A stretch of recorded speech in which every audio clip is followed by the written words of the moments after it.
کر موت تک کی زندگی پر مشتمل اور ایک خاص رحمت بھرا طرز حیات کا دین ہے، اسے چھوڑ کر اپنے اپنے رواج، اپنے اپنے مزاج، اپنے اپنے خیالوں کے مطابق دین بنا رکھے، اور ہماری زندگی کی گاڑی، عملی زندگی کی گاڑی اس دین سے جو اتباع سنت کا دین ہے اس کی پٹڑی سے اتری ہوئی ہے۔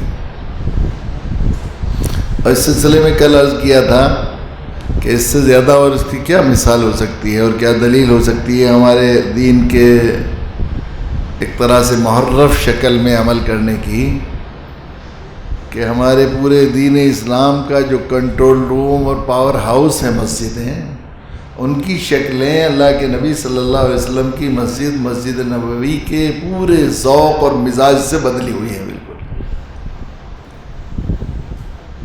ہماری مسجدیں 100% انفرادی عبادت گاہیں ہیں۔ جو انفرادی عبادات گھروں میں کرنے کی تھی اس میں مسجدوں میں رونق ہوتی ہے، جو کام مسجد میں ہونے چاہیے تھے وہ مسجدوں میں بالکل نہیں ہوتے، صورتحال یہ ہوتی ہے۔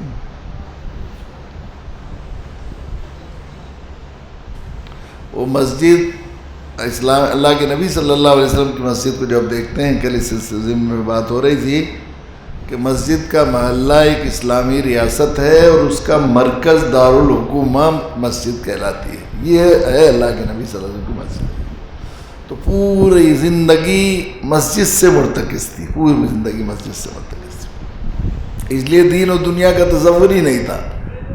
ہر کام کے لیے مسجد آنا ہے، سرکاری کام کا ہے اس میں جانا ہے، پارلیمنٹ کا کوئی کام ہے مسجد جانا ہے، فوج کا کوئی کام ہے مسجد میں جانا ہے، دفاعی کوئی مسئلہ ہے مسجد جانا ہے، کوئی اور صلح کرنی ہے، کوئی فارن منسٹری کا کام ہے مسجد جانا ہے۔ اور حکم دے دیا گیا تھا مسجد میں دنیا کی بات کرنا بھی حرام ہے، کام کرنا تو بات کی بات ہے۔ تو پوری زندگی دین بنی ہوئی تھی، پوری زندگی دین بنی ہوئی تھی۔ الگ الگ آفیسز چلتے رہتے ایک وقت میں، اللہ کے نبی کی موجودگی میں بھی الگ الگ آفیسز چلتے رہتے تھے۔ اللہ کے نبی صلی اللہ علیہ وسلم تشریف لائے، کسی جگہ کچھ لوگ مشورہ کر رہے تھے، کسی لوگ جو ہے کچھ اور ذکر و اذکار ہو رہا تھا، کسی جگہ اور ایک حلقہ لگا ہوا تھا، آپ ایک جگہ تعلیم و تعلم کا مجلس تھی وہاں بیٹھ گئے، کہا کہ مجھے انما بعثت معلما، مجھے معلم بنا کر بھیجا گیا۔ آج ایک مسجد میں اگر 2 حلقے لگ رہے ہوں تو کہیں بھائی تو نے مسجد میں انتشار پیدا کر دیا، لو میاں یہ نہیں ہے اجتماعیت کو، یہ کرتے ہیں وہ کرتے ہیں، ایسا ہوتا ہے۔ وہاں کچھ بھی نہیں تھا، 100% اجتماعیت تھی، تو اجتماعیت کا مرکز تھا مسجد۔ جب مسجد کا حال ہمارا وہاں سے ہٹا ہوا ہے، پاور ہاؤس ہی ہمارا سنت سے ہٹا ہوا ہے، تو پھر ذاتی زندگی میں ہمارے کہاں دین آئے، اس کو تو ہم دین کا حصہ ہی نہیں سمجھتے۔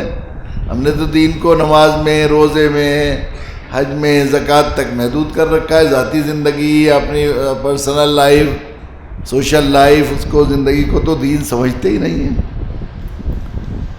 حالانکہ اللہ کے نبی صلی اللہ علیہ وسلم نے جو دین سکھایا تھا وہ اس زمین پر رہنے والوں کے لیے دین سکھایا تھا، وہ اس دنیا میں، اس لیے کہ انسان اس کا وہ 100% فطری دین تھا، وہ دین فطرت تھا۔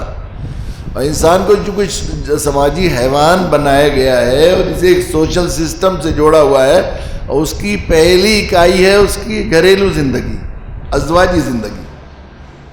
اللہ نے پیدا ہی کیا تو سب سے پہلے کون سا رشتہ شروع کیا اللہ تعالیٰ نے؟ نہ ماں کا رشتہ بنایا، نہ باپ کا رشتہ بنایا، نہ بھائی کا رشتہ، نہ بیوی کا رشتہ۔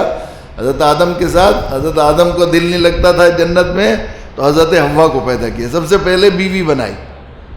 اس زمین انسان پر کو جو سب سے پہلا رشتہ عطا کیا گیا وہ بیوی کا رشتہ عطا کیا۔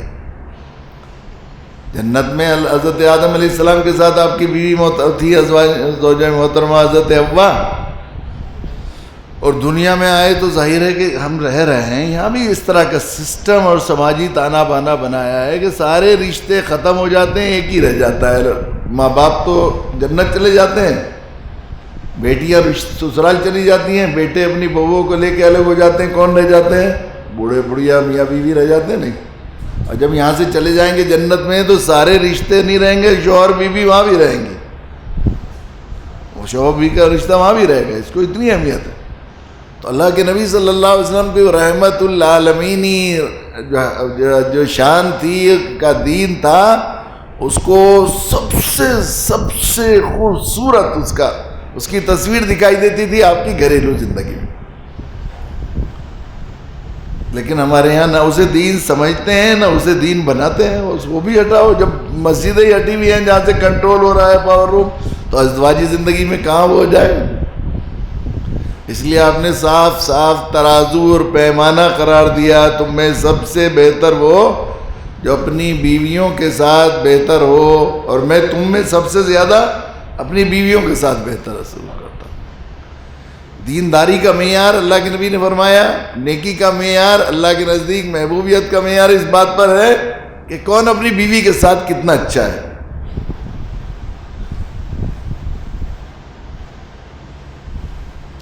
اس لیے ڈاکٹر عبدالحی صاحب کا بار بار ملفوظ سنایا جاتا ہے, حضرت تھانوی کے بہت ہی اجل خلفاء میں تھے, فرمایا کرتے تھے کہ مولوی ہونے کی سزا مدرسے والے دیں گے, میڈیکل ڈاکٹر ہونے کی سزا میڈیکل کالج والے, اور اچھا اور نیک مسلمان ہونے کی سند دیں گی, ڈگری دیں گی اہلیہ محترمہ, جن کی اہلیہ محترمہ کہیں تو اچھا. تو جب ہم اللہ کے نبی صلی اللہ علیہ وسلم کی ازدواجی زندگی کو دیکھتے ہیں, انتہائی خوشگوار زندگی. اس لیے میں کئی روز سے یہ بات کہہ رہا ہوں کہ یہ دین ہماری صرف آخرت نہیں بناتا بلکہ دنیا بھی بناتا ہے. اگر ازدواجی زندگی خوشگوار ہے اور گھر میں گھٹن کا ماحول نہیں, کھلا ہوا ماحول ہے, بے تکلف ماحول ہے, محبت کا ماحول ہے, ایک دوسرے پر جان قربان کرنے کا ماحول ہے, وہ اسے دیکھ کر خوش ہو رہا ہے, اسے دیکھ کر خوش ہو رہا ہے, وہ اس کی انتظار کر رہی ہے. گھر سے نکلا تو شوہر دروازہ گننے لگتی ہے, جب محبت ہوگی تعلق ہوگا تو دروازہ دیکھنے جاتے ہی رخصت کرے گی, کیسی اس کے ساتھ چابی کے ساتھ 70 دعائیں کر کے رخصت کرتی ہے وہ, جب محبت ہوگی تو, اور پھر انتظار کرے گی خیریت سے آ جائے, آتے ہی پھر استقبال کرے گی, خوش ہوگی تو گھر آنے کی ایک عجیب خوشی ہوگی. گھر جائیں گے تو کتنے غم بار سہے گا, کتنی تکلیفیں برداشت کرے گا, لیکن گھر آ کر آدمی گھر جانے کی خوشی میں وہ سارے غم اسے ہلکے لگیں گے. گھر جاؤں گا تو رات مل جائے گی, ریلیکس ہو جاؤں گا میں, گھر میں تو ہماری اتنی ایسے اللہ نے ایسی نعمت دے رکھی ہے. جب یہ ہوگا تو یہ دنیا بھی جنت ہوگی, دنیا بھی. اور وہ زندگی جو اللہ کے نبی صلی اللہ علیہ وسلم نے ازدواجی زندگی سکھائی, بہت ہی عامی زندگی ہے, وہ کوئی مشکل زندگی نہیں ہے. دیکھیے شوہر بیوی ہیں, مزاج الگ, کسی کے مزاج تو بنتے نہیں, ایک کبھی بھی اللہ نے بنایا نہیں مزاج, اور عورت مرد کا تو مل ہی نہیں سکتا, اس کا الگ ایک دنیا ہے, وہ الگ. میں کہا کرتا ہوں کہ ریپ کے ضلعوں کے لوگوں کے مزاج نہیں ملتے, میرٹھ والوں کا مظفر نگر والوں کا مزاج نہیں ملتا, سہارنپور والوں کا مظفر نگر والوں کا مزاج نہیں ملتا. یہ تو عورت مرد بالکل الگ الگ دنیا کی مخلوق ہے. حضرت حوا جنت میں پیدا کی گئی, اور یہ انسان حضرت آدم اس دنیا میں پیدا کیے گئے. تو یہ دنیا کے ہیں, وہ جنت کی ہیں, تو بڑی ناز و نام اس کے نخرے ہیں وہ رکھے ہیں نا اللہ نے. جنت میں پیدا کی گئی ہیں حضرت حوا, اور ٹیڑھی حدیث میں آئے ٹیڑھی پسلی سے پیدا کی گئی ہیں. تو ٹیڑھی پسلی سے پیدا کی گئی ہے تو اس میں حسن ہی ٹیڑھ سے ہے. اگر وہ بالکل سیدھی ہو عورت اور اس کے اندر کوئی ناز نخرے نہ ہو, کسی کام کی نہیں ہوگی, دل نہیں لگے گی, دل میں برسے گی نہیں. وہ اللہ نے بنایا یہ, تو مزاج تو ملے گا نہیں, آپس میں ہو جائے. گھر میں 2 برتن کہتے ہیں کھڑکتے ہیں, تو جب یہ الگ الگ دنیا کے, کہاں جنت کی مخلوق, کہاں یہ مشقت اور مصیبت میں رہ, یہ تو قید خانہ ہے. قید میں جیل میں جو پیدا ہوا ہو تو اس کا مزاج کہاں راجہ بھوج, کہاں گنگوا تیلی. یہ مرد تو گنگوا تیلی ہے, اور کہتے ہیں وہ راجہ بھوج ہے. یہ ہے نا کتنا فرق ہوگا. وہ جنت کی مخلوق ہے تو کہاں ملے گی آپس میں ایسے. ان کے ناز نخرے تو ہوں گے, ناز نخرے برداشت بھی کرنے پڑیں گے ضروری, تو مزاج نہیں ملے گا. لیکن یہ ہے کہ دلوں میں جگہ ہو, محبت, خوشگوار, کھلا ہوا ماحول, گھٹا ہوا ماحول نہیں. اللہ کے نبی صلی اللہ علیہ وسلم کی زندگی, میں کہہ رہا تھا کہ یہ جب سیرت پر ہم غور کرتے ہیں اور سنت کے راہ پر چلنے کی کوشش کرتے ہیں, تو وہ بالکل فطری ہر انسان کے لیے. عام گھروں میں ہونے والے واقعات اللہ کے نبی صلی اللہ علیہ وسلم کے گھر میں بھی ہوتے تھے. ایک مرتبہ, اب کئی دفعہ ایسا ہو جاتا تھا, آپس میں ہو جاتی تھی ازواج مطہرات سے. حضرت عائشہ رضی اللہ تعالیٰ عنہ اور اللہ کے نبی صلی اللہ علیہ وسلم میں ایک مرتبہ کسی بات پر اختلاف ہو گیا. اللہ کے نبی نے کہا دیکھو عائشہ کسی کو ثالث بنا لے, چلو فیصلہ کر لیتے ہیں. اللہ کے نبی صلی اللہ علیہ وسلم نے کہا کہ اچھا بتا, ہاں ٹھیک ہے, کہ عمر کو بنا لے کہ نہیں, عمر تو بہت سخت ہے, کہ تمہارے ابا کو بلا لے. انہوں نے کہا انہیں بلا لیجیے, وہ بہت نرم مزاج ہے. خیال ہوا کہ میرے ابا بھی ہیں, بلایا, حضرت ابوبکر صدیق آ گئے. تو اللہ کے نبی نے فرمایا کہ عائشہ تم کہو گی یا ہم کون, تم پہلے کہو کہ نہیں آپ کہیے پہلے. انہوں نے کہا نہیں پہلے تم کہو, کہ نہیں آپ کہیے. انہوں نے کہا آپ کہیے. جیسے اللہ کے نبی صلی اللہ نبیوں کے سردار ہیں, دشمن الصادق القمین کہتے ہیں, لیکن وہ فطرت ہے نا عورت کی, وہ مزاج ہے, عورت ہے, فطری انسان بشر ہے. اس لیے کہ اللہ کے نبی صلی اللہ علیہ وسلم کو معیار بنایا, وہ بشری زندگی کے لیے معیار بنایا. ہر گھر میں ایسا ہوتا ہے. تو حضرت عائشہ رضی اللہ تعالیٰ عنہ نے جب اللہ کے نبی کچھ بات فرمانے شروع کی کہ دیکھیے سچ سچ کہیو, حق حق کہیو, یہ بات نبی کو کہہ رہے, وہی جو بیوی کا ایک مزاج ہے نا ان کا, دیکھو حق کہنا, سچ کہنا, جو بات کہنا. حضرت ابوبکر صدیق فیصلہ تو بھول گئے, میرے آقا کو یہ بات کہہ رہی کہ نبیوں کے سردار کو یہ کہہ رہی سچ سچ کہیو. بدمار نے دوڑے حضرت عائشہ رضی اللہ تعالیٰ عنہ. حضرت عائشہ جلدی سے سامنے سے ہٹ کے, یا تو اب مقدمہ تھا تو سامنے بیٹھی ہوئی تھی, جلدی سے اللہ کے نبی کی پیٹھ کے پیچھے چھپ گئی. اللہ کے نبی نے کہا ہے ابوبکر ہم نے فیصلے کے لیے بلایا تھا, تمہیں سزا کے لیے تھوڑے بلایا تھا کہ تم مارنے لگو, یہ کیا کر رہے ہو تم. اللہ کے نبی نے روکا. پھر اللہ کے نبی نے فرمایا عائشہ دیکھو میری پیٹھ کے علاوہ تمہیں کہیں پناہ تو نہیں ملی. بس حضرت عائشہ چمٹ گئی, میرے آقا آپ پر میرے ماں باپ قربان, آپ کے علاوہ کون میرا سہارا ہے. کیسا لیکن کیسا خوشگوار ماحول تھا, ہوتی تھی آپس میں, ہوتی تھی. کہ اللہ کے نبی اس وجہ سے بھی اللہ کے نبی کی ازواجی زندگی کو جب ہم دیکھتے ہیں آپ اسے برابری کا معاملہ نہیں کرتے تھے کہ دو اینیمی ملک کے دو وہ ہیں, وہ ادھر ہے وہ ادھر ہے. اسے جیسا ہوتا ہے ہمارے یہاں ہماری زندگی میں مسلمانوں کے ہے کہ ذرا سے کچھ بات ہوگی تو بس کسی طرح اس کو وہ چیز کہیں گے, وہ بات کہیں گے جس سے آخری درجے میں اس کا کلیجہ چلنی ہو. لڑائی میں ایسا لگتا ہے بالکل اینمی ملکوں کے دو باشندے ہیں جو ایک دوسرے کو بالکل زخم دینا چاہتے ہیں, یہ صورتحال ہو جاتی ہے. ایسے شکل جو چیز آخری درجہ, اب اسے سسرال اور میکے کی برائی اور اس کو گالی دینے اور تکلیف پہنچانے, جہیز کی سامان کا تانا دینے سے سب سے زیادہ اسے تکلیف ہوتی ہے, چونکہ عورت کو میکے کی محبت گھٹی میں پڑی ہوئی ہے, اس کے دل میں پڑی ہوئی ہے, اللہ نے ڈالی ہے ایسے. تو وہی بات چھیڑتا ہے شوہر, جب لڑائی ہوگی گھر والوں کو کچھ نہ کچھ کہیں گے, یہ کہیں گے تمہارے گھر والے ایسے, تمہارے یہ فلاں ہیں فلاں ہیں. اللہ کے نبی کی زندگی میں ہمیں ذرہ برابر یہ نہیں ملتا تھا, بلکہ دیکھیے اتنا شوہر اللہ کے نبی صلی اللہ علیہ وسلم اس فطری مزاج کو سمجھتے, یہ کمزور ہے, میرے گھر میں آئی ہوئی ہے, میری ماتحت ہے, کوئی برابری کا معاملہ تھوڑا ہی ہے, اب مجھے اس پر ترس کھانا ہے, ہمدردی کرنی ہے. اب آپ دیکھیے دین نے, شریعت نے, اسلام نے مرد کا کتنا درجہ رکھا, کتنا درجہ رکھا. مرد اللہ کے نبی صلی اللہ علیہ وسلم نے ارشاد فرمایا کہ اگر میں سجدے کا حکم دیتا تو بیوی کو حکم دیتا کہ شوہر کو سجدہ کرے. اب اس سے زیادہ تو اور کوئی مقام اور مرتبہ بتایا نہیں جا سکتا, اور اس سے کیا زیادہ مقام ہو سکتا ہے. بڑے فضائل بیان کیے. اور جب ازواج مطہرات جو ہے وہ اللہ کے نبی صلی اللہ علیہ وسلم سے کبھی کوئی بات ہوتی تھی کھٹ پٹ, تو اللہ تعالیٰ نے قرآن مجید میں بار بار وارننگ, تنبیہ, ڈانٹ پلائی, لیکن ہمیں ایک بھی واقعہ سیرت پاک میں ایسا نہیں ملتا کہ اللہ کے نبی صلی اللہ علیہ وسلم نے اپنی ازواج مطہرات کے ساتھ سختی کا معاملہ کیا ہو. ایک بھی واقعہ نہیں ملتا, ایک دفعہ بھی ایسا نہیں ملتا کہ اللہ کے نبی صلی اللہ علیہ وسلم سے ازواج مطہرات نے معافی مانگی ہو یا منانے کا موقع آیا ہو. ہمیشہ غلطی ادھر ہی سے ہوتی تھی, کمزوری ادھر ہی سے, تو نبی کے یہاں تو سوال ہی نہیں پیدا تھا, لیکن اللہ کے نبی پھر بھی انہیں مناتے تھے. کیسے مناتے تھے؟ بار بار منانے کی کوشش کرتے تھے. اب وہ روٹ بھی جاتی تھی, اللہ کے نبی فرماتے تھے عائشہ میں سمجھ جاتا ہوں تم کب ناراض ہو رہی ہو. کیسے کہ جب تم راضی ہوتی ہو تو کہتی ہے محمد کے رب کی قسم, اور جب تم ناراض ہوتی ہو تو ابراہیم کے رب کی قسم کھاتی ہو. اس سے میں سمجھ لیتا ہوں کہ آج تم ناراض ہو.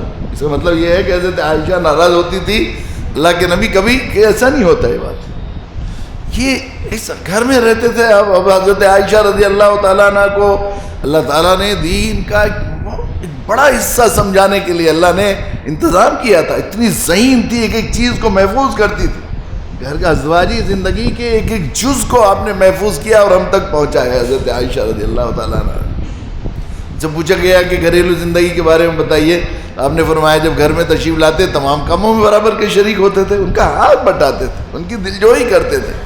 گھر میں اپنے صفائی فرماتے تھے, اپنے جوتے کی مرمت فرماتے, اپنے کپڑے دھوتے تھے, جانوروں کو چارہ ڈالتے تھے, بکریوں کا دودھ دوہتے تھے, سبزی کاٹتے تھے, آٹا گوندتے تھے, باورچی خانے میں آپ کے ساتھ شریک رہتے تھے. وہاں مفتی شفیع صاحب رحمۃ اللہ علیہ نے عجیب بات لکھی ہے کہ جو مرد اپنی بیوی کے ساتھ باورچی خانے میں کھانا بنانے میں ساتھ میں شریک ہونے لگے, ناممکن ہے کہ اس کی ازدواجی زندگی گھٹن کی ہو, خوشگوار نہ گزرے. ہو جائے گی خوشگوار, اللہ کے نبی صلی اللہ علیہ وسلم گئے. اس لیے یہ بات، اور یہ پوری زندگی پر اثر ڈالتی ہے ازدواجی زندگی، پوری زندگی، اس کے اخلاق، بچوں کی تربیت، بعد میں نسلوں کے پر بھی اثر پڑتا ہے. ازدواجی زندگی کی خوشگواری میں پلی ہوئی نسلیں اور ان کی نسلوں میں ایک عجیب اخلاق اور سوچ پازیٹیو بن جاتی ہے. اور جن کے یہاں آپس میں فریق بن کر رہتے ہیں ان کے یہاں بچے بھی گھٹے گھٹے اور بگڑ جاتے ہیں، ان کی طبیعت میں غصہ، چڑچڑاہٹ، بد اخلاق، بد خلقی، ساری چیزیں پیدا ہو جاتی ہیں. سلام ہو پر اللہ کے نبی صلی اللہ علیہ وسلم نے ایسا پیارا دین سکھایا، ایسا پیارا دین دکھایا، ایسا پیارا دین سکھایا جس میں کہیں گھٹن نہیں. دیکھیے اونچ نیچ ہوتی تھی، دکھاتے تھے اس لیے کہ ہوگی آدمی کو، اس لیے نمونہ پوری زندگی کا ہے، لیکن آپ ایسا نہیں کہ گھٹن کہیں محسوس نہیں ہوتی. خوشگوار زندگی، خوشگوار زندگی. تو ہمارے لیے آئیڈیل ہے اللہ کے نبی صلی اللہ علیہ وسلم کی زندگی. نبی سے محبت کرنے والے دوستو، آج اللہ کے گھر میں آئے ہیں آپ، رمضان مبارک کا یہ مہینہ ہے، خاص چل رہا ہے آج، اور آدمی دل پر لے لے کہ مجھے نبی کی اتباع پیروی کرنی ہے. کیا مشکل ہے محبت میں؟ جو دودھ کی نہر کھودنا آسان ہوتا تھا، شیری کے لیے فرہاد نے پہاڑوں سے دودھ کی نہر کھود دی تھی. ہمارے نبی سے محبت ہمیں ہے تو نبی کی اتباع اور نبی کی محبت میں اور نبی کے خدمت میں اور سرخروئی سے حاضری کے لیے کیا ہم اپنی ناک کو عورت سے کیا پردان کی؟ اس سے پہلوان بڑا شرم آتی ہے. لڑائی ہم نے دنگل بنا لیا ہے، گھر کو کوئی اکھاڑا تھوڑا ہی ہے، گھر کوئی اکھاڑا تھوڑا ہی ہے. اچھے جو بہادر اور بڑے پہلوان ہوتے ہیں چھوٹے پہلوان سے ہاتھ ملاتے ہوئے شرمایا کرتے ہیں. اکھاڑا اگر سمجھ لیا ہے تو آپ کو غیرت نہیں آتی. بیچارے بے غیرت گھر میں معذور سب کچھ چھوڑ کر آپ کے لیے آئی ہوئی ہے، اس کو آپ نے فریق بنا لیا ہے، اس سے دنگل شروع کر دیا ہے. وہ تو صرف ترس کی مستحق ہے، ہمدردی کی مستحق ہے، خیرخواہی کی مستحق ہے، محبت کی مستحق ہے، دلجوئی کی مستحق ہے. اس سے آپ کے بچوں کی ماں ہے، وہ بچوں سے آپ کو محبت ہے. آپ کے بچوں کو اپنا پیٹ میں رکھا اس نے، پال کر آپ کو بچے دیے ہیں. آپ کے بچوں کو دودھ پلایا ہے اس نے، آپ کے بچوں کا پخانہ پیشاب دھویا ہے. کتنا اس کا احسان ہے. صرف یہی بات ایک کافی ہے اس کے لیے کہ آپ اس کو سر پر بٹھائیں، اس کے ناز نخرے برداشت کریں. اس کے علاوہ نبی سے محبت ہے تو نبی کا اسوہ ہمارے لیے نہیں ہے کچھ. حضرت ابوبکر صدیق رضی اللہ تعالیٰ اللہ کے نبی صلی اللہ علیہ وسلم نے آزار کو نیچے لٹکانے کے سلسلے میں اس کی مذمت بیان کی. گھٹنوں سخت وعید ہے کہ وہ جو ہے ٹخنے جنت میں نہیں جائیں گے جو جن میں آزار لٹکا ہو کبر کے. اللہ کے نبی حضرت ابوبکر صدیق رضی اللہ تعالیٰ عنہ کا پیٹ درا ہوا تھا، بڑا ہوا، تو وہ تہمت بار بار لٹک جاتا ہے، یا نبی اللہ میں جو ہے وہ میرا لٹک جاتا ہے کہ ابوبکر اچھا نہیں لٹکنا. آپ نے فرمایا، اور نے کہا یا نبی اللہ تکبر کی وجہ سے نہیں، میرے پیٹ سے سرک جاتا ہے. تو اللہ کے نبی صلی اللہ علیہ وسلم فرمائے ابوبکر آپ نے اپنے ٹخنے دکھائے اس طرح، اور یہ فرمایا کہ ابوبکر کیا تمہیں میرا اسوہ نہیں کافی؟ تو بہت زار و قطار ہونے لگے، میرے ماں باپ آپ پر قربان، میرے نبی اب میں کچھ بھی کر لوں، میں چاہے جان دینی پڑے اور میرا آزار نیچے نہیں لٹکے گا. اللہ کے نبی کا اسوہ، محبت کرنے والوں کے اللہ کے نبی کا اسوہ نہیں کہ اللہ کے نبی منا رہے ہیں، خوشامد کر رہے ہیں، ناز اٹھا رہے ہیں، نخرے برداشت کر رہے ہیں. اور پھر دیکھو زندگی بالکل ایک دعوت کا کام کرنے والے کو، جس کو دعوت کا کام کرنا، یقیناً یہ بات صحیح ہے کہ گھر میں گھٹن کے ماحول میں ہرگز ایک داعی دعوت کا حق ادا نہیں کر سکتا. اس لیے ہماری تو دعوت کی ضرورت بھی ہے، اور خود اس کا ایک طریقہ دعوت سے اور خواتین کو جوڑنا بھی ہے. ہمارے لیے اسوہ صرف جناب رسول اللہ صلی اللہ علیہ وسلم کی. میں نے ایک دفعہ آخر صفحے میں لکھا ہے کہ میں ایک مرتبہ گجرات سفر کیا، بہت سے علماء تشریف فرما تھے، تو وہاں دو لوگوں نے اردو کا ایک اخبار لا کے دیا، اردو کا سہارا اور کوئی اور دوسرا اخبار تھا. اس میں یہ ہوا کہ ایک حاجی جو ہے وہ ریاض الجنہ میں پہنچے. اللہ کے نبی نے فرمایا کہ ممبر اور میرے حجرے کے درمیان یہ جنت کی کیاریوں میں سے ایک کیاری ہے، اسے ریاض الجنہ کہتے ہیں. وہاں گئے، تہجد کی نماز پڑھ رہے تھے، سجدے میں گئے تو انتقال ہو گیا. اور وہ فوٹو اخبار میں تھا. اب ظاہر ہے وہ تو جنت میں جا کے انتقال ہو گیا، بلا شبہ بہت ہی قابل رشک موت ہے بالکل. مگر میں اسی موضوع پر کر رہا تھا کہ بھئی دیکھو، دیر و حرم میں روشنی شمس و قمر سے ہو تو کیا، مجھ کو تو تم پسند ہو اپنی نظر کو کیا. اللہ نے بتایا کہ اسوہ حسنہ ہے نبی کی ذات. کتنا اچھا لگے کوئی، کتنا ہواؤں میں اڑ رہا ہو، کتنی کیسی جو ہے تمہیں فرشتوں کی زندگی لگ رہا ہو، لیکن اللہ کے یہاں میدان محشر میں قابل قبول ہوگی زندگی نبی کی۔ تو میں نے کہا نعت تو بہت اچھی ہے، مگر میں کیا کروں، دیر و حرم میں روشنی شمس و قمر سے ہو تو کیا، مجھ کو تو تم پسند ہو، اپنی نظر کو کیا کروں۔ میرے لیے جو آئیڈیل موت ہے، میرے لیے جو قابل رشک موت ہے، وہ شخص کی موت ہے جو میرے نبی کے طریقے پر مرے، دنیا سے جائے۔ اللہ کے نبی صلی اللہ علیہ وسلم کے وصال کا کیا لکھا ہے کہ حضرت عائشہ رضی اللہ تعالیٰ عنہ کے زانوں پر سر اقدس رکھا ہوا ہے اللہ کے نبی صلی اللہ علیہ وسلم، اور بہت سخت تمازت ہے بخار کی اور سکرات کی، تو آپ نے ایک پیالہ منگایا ہوا ہے اور انگلیاں بھگوتے جاتے ہیں، ماتھوں پہ پھیرتے جاتے ہیں، اللہ موت کی سختی بڑی سختی ہے، اللہ موت کی سختی بڑی سختی ہے، اللہ موت کی، فرماتے جاتے۔ اچانک آپ نے آسمان کی طرف کو دیکھا ہے تو آپ مسکرائے۔ تو حضرت عائشہ رضی اللہ تعالیٰ عنہ جو بہت بے چین ہو رہی تھی اپنے آقا کے اس تکلیف سے، کہا میرے ماں باپ آپ پر قربان، آپ کیوں مسکرائے؟ اللہ کے نبی صلی اللہ علیہ وسلم نے ارشاد فرمایا عائشہ تمہاری ہتھیلی کی چمک مجھے جنت میں دکھا دی گئی ہے، اس کی وجہ سے موت کی سختی مجھے آسان ہو گئی۔ پھر آپ نے مسواک کرنے کا ارادہ ظاہر فرمایا، تو حضرت عائشہ رضی اللہ تعالیٰ عنہ نے مسواک پیش کی، تو مسواک چبی ہوئی نہیں تھی، نقاہت اور کمزوری بہت زیادہ ہو گئی تھی، اس لیے آپ سے چب نہیں رہی تھی، آپ نے اشارہ کیا تو حضرت عائشہ رضی اللہ تعالیٰ عنہ نے مسواک چبائی اور چبا کر اللہ کے نبی صلی اللہ علیہ وسلم کو پیش کی۔ اللہ کے نبی نے وہ چبی ہوئی مسواک جس میں حضرت عائشہ رضی اللہ تعالیٰ عنہ کا لعاب بھی تھا، اس کو مسواک کو فرمایا اور دنیا سے تشریف لے گئے۔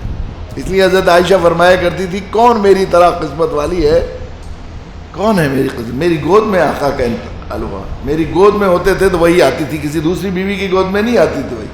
اور آپ نے فرمایا کہ آخری دنیا سے تشریف لے گئے تو میرا لعاب آقا کے منہ میں تھا، میری محبت، میرا کام بلند ہوا۔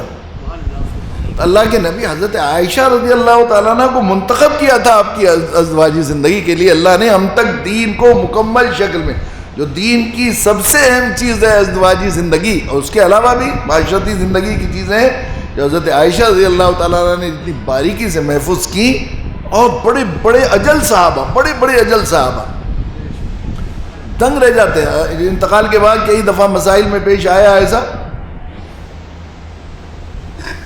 کہ وہ مسئلے کا حل نہیں تھا لوگوں کے پاس، حضرت عائشہ فوراً لقمہ دیتی تھی۔ ایک مرتبہ حضرت علی کرم اللہ وجہ کی دور امارت میں ایک جو ہے مقدمہ پیش ہوا، اور مقدمے میں ایک جو ہے مرد اور دو عورت گواہ تھے، ایک مرد کے برابر دو عورتیں ہیں، تو دونوں وہاں پہنچی، عورتیں پہنچی، عورتوں سے گواہی لی جا رہی تھی، تو ایک بھول گئی، دوسرے نے کہا کہ نہیں نہیں یہ نہیں، یوں ہے، یوں نہیں، یوں نہیں، انہوں نے کہا الگ الگ گواہی پیش کرو، ان کو ایک ساتھ مت کرو۔ حضرت عائشہ رضی اللہ تعالیٰ عنہ کو پتہ لگا، انہوں نے کہا کہ وہ جو ہے غلط کہتے ہیں، قرآن نے خود کہا ہے کہ ایک بھول جائے تو دوسری اس کو یاد دلائے، اس لیے دو عورتوں کی گواہی کو ہوا ہے، دونوں کی ساتھ ہی گواہی ہوگی، تاکہ ایک عورت بھول جائے تو دوسری اس کو یاد دلائے۔ ایسے کتنی مرتبہ ہوتا تھا، پھر سری قرآن کی آیت کہہ رہی ہے کہ اگر بھول جائے تو دوسری اس کو جو ہے یاد دلائے۔ تو حضرت عائشہ رضی اللہ تعالیٰ عنہ نے بستر اور بستر کا راز بتایا، ازواجی زندگی کا راز بتایا، اس لیے کہ وہ سمجھ رہی تھی کہ یہ عام آدمی کا راز نہیں ہے، یہ معلم انسانیت، مکارم اخلاق کی تکمیل کرنے والے محسن انسانیت کی امت کے لیے آخری تعلیم ہے، معلم انسانیت کی تعلیم ہے، یہ عام رومانس نہیں ہے، یہ بستر کا راز نہیں ہے بلکہ تعلیم ہے۔ اللہ کے نبی پیغام دے کر جا رہے ہیں آخری امت کو، ایسی ازدواجی، ایسی خوشگوار، ایسی کھلی ہوئی زندگی گزارو، آپس میں ایک دوسرے کے ساتھ ایسے دل لگا لو، اور اتنا، اور پھر بتایا بھی کہ بھئی تم دیکھو، تم ایک چیز کو ناپسند کرتے ہو تو بہت سی چیزیں تمہیں انہیں پسند بھی ہیں، اس پر غور کرے آدمی تو جو ہے ایسا نہیں ہو سکتا کہ وہ دوریاں ختم نہ ہو، جو طریقہ بتایا اللہ کے نبی صلی اللہ علیہ وسلم۔ ایسی خوشگوار زندگی اور ایک دوسرے کے ساتھ اتنا تعلق والہانہ اور زندگی کو گزارا جائے کہ اگر یہ موت کے وقت اس کرب میں، سکرات کے وقت میں معلوم ہو جائے کہ میری بیوی مجھے مل جائے گی تو موت کی سختی آسان ہو جائے۔ جب اس طرح کی خوشگوار کی زندگی گزرے گی تو آپ بتائیے کہ اس دنیا میں بھی جنت کا مزہ ہوگا اور آخرت میں بھی جنت کا مزہ تو پھر ہو ہی گا، پھر ظاہر ہے کہ ہوگا. اس لیے کہ وہ دین کا کام بھی خوب ہوگا، دعوت کا کام بھی خوب ہوگا، بچوں کی پرورش، تعلیم و تربیت کا انتظام بھی خوب ہوگا جب گھر میں خوشگوار زندگی گزرے گی. لیکن اصل بات یہ ہے کہ ہمیں تو اصل میں ہمیں اللہ کی نہیں ماننی ہے، ہمیں اللہ کی ماننی ہو، اللہ کو راضی کرنا ہو، اللہ سے رشتہ جوڑنا ہے تو ایک ہی طریقہ ہے صراط مستقیم کا کہ نبی کی اتباع و پیروی. اس لیے اس کی شدید ضرورت ہے. ہم لوگ یہاں آئے ہیں اللہ کو راضی کرنے کے لیے، تو کم سے کم اس کا ارادہ ضرور کریں یہاں سے کہ ہم لوگ ایک تو اپنے پاور ہاؤس کو صحیح کریں گے، اس کنٹرول روم کو کوشش کریں مسجدوں کے دروازے غیر مسلموں کے لیے کھولے جائیں، جس طرح مسجد نبوی کا حال تھا.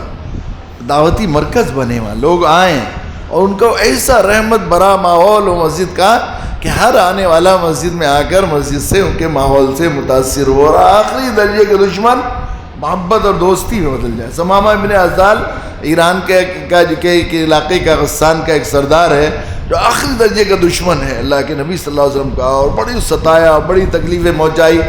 حضرت عمر رضی اللہ تعالیٰ عنہ کی قیادت میں ان کو گرفتار کر کے لایا گیا. اللہ کے نبی نے کہا کہ مسجد کے ستون سے باندھ دو. قیدی بن کے آیا تھا، سردار تھا، باندھ دیا گیا. اللہ کے نبی نے فرمایا سب کے کھانے کہیں اور قیدیوں کے کہیں کہیں سے آئیں گے، ثمامہ قوم کا سردار ہے، میرے گھر سے کھانا آئے. خوب کھانا آتا تھا، خوب بہترین قسم کی دعوت اس کے لیے آیا کرتی تھی. اللہ کے نبی تشریف لاتے، ثمامہ کیا حال ہے؟ انہوں نے کہا کہ ٹھیک ہے، اگر آپ قتل کریں گے تو ایک قاتل کو قتل کریں گے، اور اگر آپ جو ہے اللہ کے نبی نے فرمایا اسلام قبول کر لو، کہ ہرگز نہیں، اسلام قبول کرنے کا تو کوئی تصور ہی نہیں ہے. مجھے مدینہ سے زیادہ کوئی قریب شہر نہیں ہے اور آپ سے زیادہ نفرت کسی آدمی سے نہیں ہے. سامنے کہہ رہا ہے اگر آپ قتل کریں گے تو ایک مستحق کی قتل کو قتل کریں گے، اگر آپ چھوڑنا چاہتے ہیں تو زبان کھولو کتنا مال چاہیے. ایسا تکو اللہ کے نبی دکھا رہے ہیں وہیں مسجد مسلسل دیکھ وہی سب لوگ رہ کے اسے دیکھ لیں. دوسرے روز پھر آپ تشریف لائے، پوچھا ثمامہ کیا حال ہے؟ حال سچا ہے، اسلام قبول کر لو. ایسا تو بالکل بھی نہیں ہے، اسلام سے زیادہ مقبوض کوئی دین نہیں ہے، مدینے سے زیادہ برا کوئی شہر نہیں ہے میرے نزدیک. سر نیچے کیے ہوئے ثمامہ. آپ نے کہا کہ جو ہے ہاں اگر قتل کرو گے آپ تو ایک مستحق قتل کو قتل کرو گے، اور اگر چھوڑنا ہے تو بتاؤ کیا مانگتے ہو، کتنے پیسے چاہیے، کیا پھر آپ سے فرمایا اور زیادہ ان کی خدمت کی جائے، خیال رکھا جائے. دوسرے روز پھر تیسرے روز پھر اللہ کے نبی آئے. کہا ثمامہ دیکھو تو صحیح، مجھے اوپر کو دیکھو چہرے پر، کہ آپ کے چہرے کو دیکھنے کی طبیعت ہی نہیں چاہتی. آپ سے زیادہ مقبوض کوئی آدمی نہیں ہے، مدینہ سے زیادہ برا کوئی وہ شہر نہیں ہے، اسلام سے زیادہ مقبوض کوئی دین نہیں ہے. اللہ کے نبی نے کہا چھوڑ دو. چھوڑ دیا. بس ایک نظر ڈالی اللہ کے نبی صلی اللہ علیہ وسلم کے چہرے اثر پر اور پھر چلے گئے تمام، اور جا کے نہائے، اور ایک باغ میں جا کے کنویں میں نہائے اور نہا کے آئے اللہ کے نبی صلی اللہ علیہ وسلم کی خدمت میں، اور کہا کہ یا نبی اللہ غلامی کے لیے قبول فرما لیے، اشہد ان لا الہ الا اللہ واشہد ان محمد رسول اللہ. فرمایا کہ جب میں آیا تھا تو سچ بات یہی تھی جو میں کہہ رہا تھا، لیکن جیسے جیسے میں یہاں رہا اور مسجد کے ماحول کو دیکھا اور آپ کے چہرے انور کی رحمت بھری ذات کو دیکھا، تو اب سچی بات یہ ہے کہ مدینہ سے زیادہ کوئی محبوب شہر نہیں ہے، اسلام سے زیادہ محبوب دین نہیں ہے، اور آپ سے زیادہ کائنات میں میری کوئی محبوب شخصیت نہیں. میں اپنے دل کی بات بیان کر رہا ہوں. یہ تھا مسجد کا ماحول، مسجد نبی کا ماحول. قید بندھے ہوئے ستون میں یہ حال تھا اس کا. آج کیا صورتحال ہوتی ہے؟ اس کی کوشش کرنی ہمیں. دیکھیے یہ کوئی ایسا کام نہیں ہے کہ اختیاری آپشن ہے، یہ بھی کر لو یہ کر لو، چاہے یہ راستہ اختیار کرو چاہے یہ راستہ اختیار کر لو. میرٹھ جانا ہے تو نہر کے راستے سے چلے جاؤ اور مین روڈ سے چلے جاؤ، ایسا کوئی چکر نہیں ہے. راستہ صرف ایک ہے، وَأَنَّ هَذَا صِرَاطِي مُسْتَقِيمًا. اللہ کو راضی کرنے کا، اللہ سے تعلق اور رشتہ جوڑنے کا طریقہ سوائے اس کے اور کچھ نہیں ہے کہ نبی کی اتباع و پیروی کی جائے. اس کے علاوہ کوئی راستہ نہیں ہے. میں نے عرض کیا کہ ہر کام کرنے کا ایک طریقہ ہوتا ہے، تو وہ طریقہ اللہ کو راضی کرنے کا جو ہمیں بتایا گیا ہے، اللہ نے خود جس کو راضی کرنا ہے، جس تعلقات قائم کرنے ہیں، نبی کی اتباع و پیروی ہے.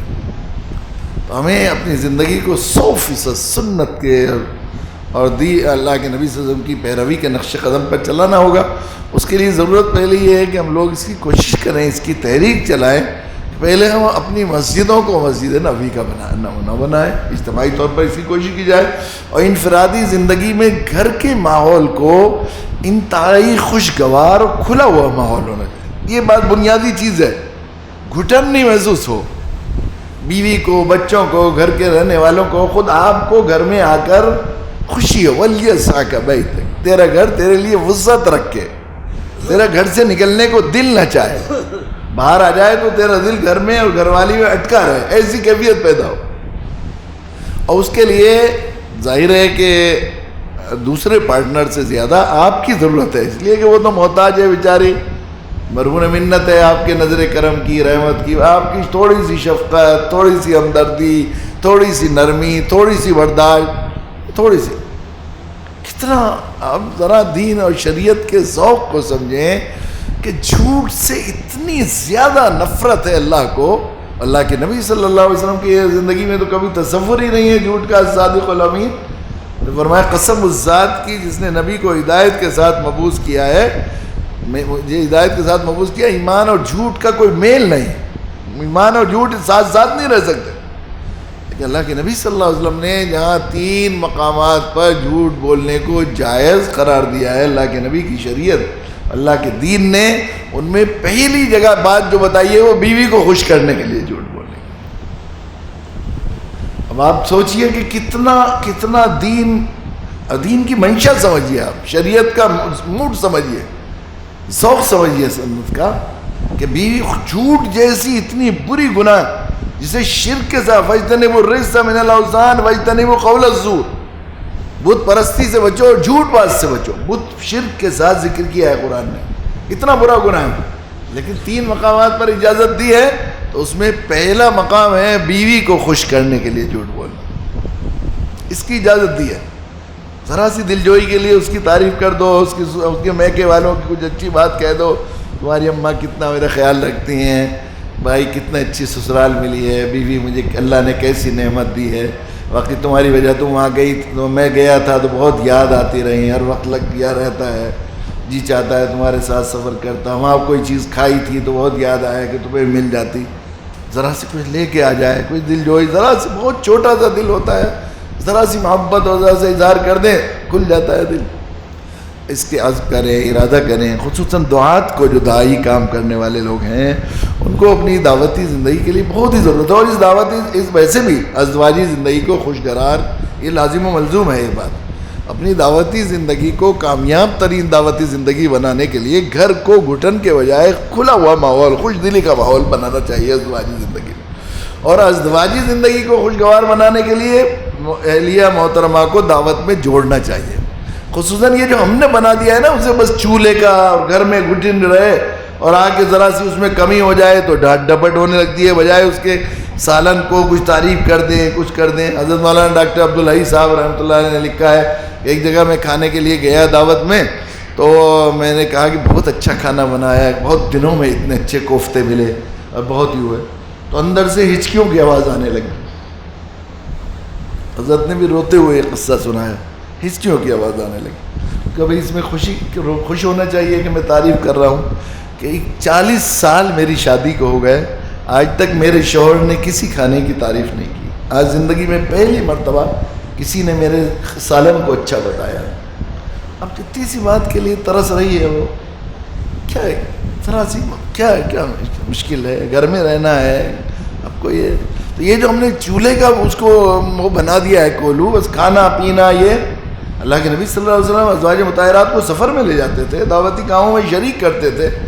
تو یہ ہمارے اس گھٹن کا اور یہ جو مسلسل ڈپریشن اور فرسٹریشن کی بیماریاں عورتوں کو ہو رہی ہیں گھروں میں, اس کا علاج بھی یہ ہے کہ اپنی خواتین کو دعوت سے جوڑا جائے.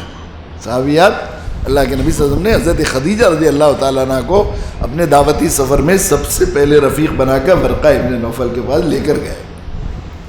تو اس گھر کی گھٹن کو کھلے ماحول اور خوش دلی میں بدلنے کا بھی طریقہ یہ ہے کہ گھر کی خواتین کو دعوت سے جوڑا جائے, دعوت میں ساتھ شریک کیا جائے, برابر میں گاڑی کے دو پہیے ہیں زندگی کے، ایک پہیہ چلتا رہے ایک پہیہ چلے گا تو آگے بڑھے گی گاڑی؟ نہیں بڑھے گی، وہ تو گھومتا ہی رہے گی، ایسے ہوگا نا۔